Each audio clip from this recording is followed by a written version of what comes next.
the अर्थो centre of a triangle with vertices तीनवटा भनेपछि तीनवटा भर्टिसेस अर्थो सेन्टर निकाल्नु पर्ने हो के को त ट्रायंगलको भनेको एउटा ट्रायंगल दिएको छ यसको तीनवटा भर्टिसेस त यसको अर्थो सेन्टर निकाल्नु पर्ने कसरी निकाल्ने एउटा मजाको ट्रिक सिकाउँदै छु हेर न हेर यहाँ हेर त मैले के भनिरहेको छु भनेर सर यसलाई मैले a,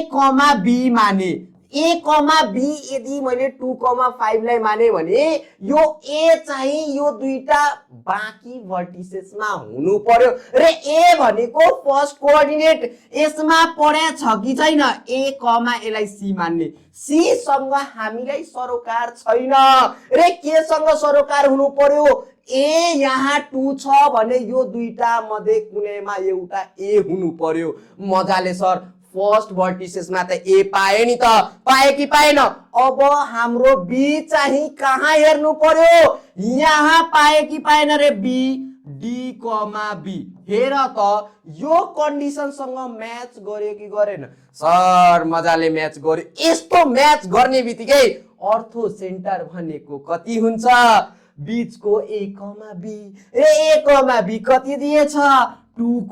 5 कति म्याजिक हेर त